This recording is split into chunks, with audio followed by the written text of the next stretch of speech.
میرے رب ہجوم غم میں تجھے جب کبھی پکارا۔ الحمدللہ والصلاۃ والسلام علی رسول اللہ۔ ایک صاحب نے اپنا سوال تو بھیجا ہے، نام بھی نہیں لکھا، جگہ بھی نہیں بتائی۔ سوال یہ ہے کہ کیا اذان فجر کے بعد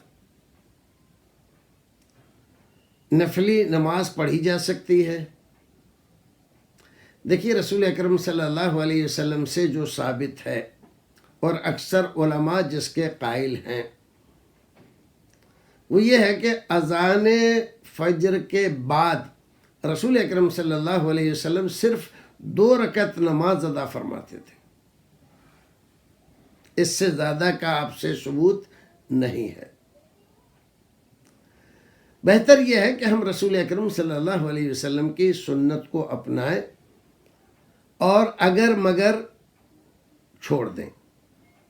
اگر ایسا ہو، اگر ویسا ہو، اگر یہ ہو جائے، اگر وہ ہو جائے، کیا ایسا کر سکتے ہیں، کیا ویسا کر سکتے ہیں؟ بھائی کیوں کر رہے ہیں آپ ایسا ویسا؟ اور بہت ساری عبادتیں ہیں، آپ وہ کر سکتے ہیں، تسبیح، تہلیل، درود شریف، وظیفے، قرآن شریف کی کوئی سورت، یہ سب کچھ آپ کر سکتے ہیں، پڑھ سکتے ہیں۔ جب پڑھ سکتے ہیں تو زبردستی جس چیز کا ثبوت رسول اکرم کی زندگی میں نہیں ملتا وہ آپ کرنے کی کوشش کیوں کر رہے ہیں؟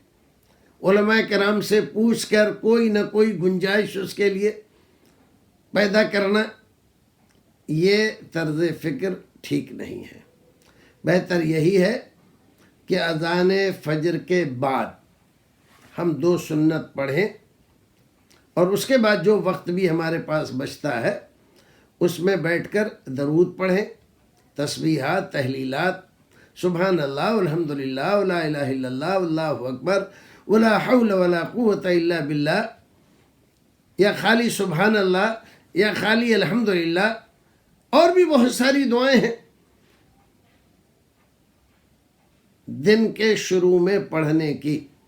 صبح و شام کی دعاؤں کے تحت علماء کرام نے جو دعاؤں کی کتابیں لکھی ہیں، بہت ساری دعائیں لکھی، تو آپ ان کو پڑھ سکتے ہیں۔ استغفار آپ پڑھ سکتے ہیں، لا حول ولا قوت الا باللہ العلی العظیم کا وظیفہ کر سکتے ہیں۔ تو جب آپ کے لیے بہت سارے دوسرے اذکار اور ان کی بھی بہت زیادہ فضیلت ہے، تو آپ نماز ہی پر کیوں اٹکے ہوئے ہیں کہ آپ ایسا کام کریں جو رسول اکرم سے ثابت نہیں ہے؟ بہتر یہ ہے کہ وہی کام کریں جو رسول اکرم سے ثابت ہے۔ اللہ تعالی ہمیں اور آپ کو نیک عمل کرنے کی توفیق عطا فرمائے۔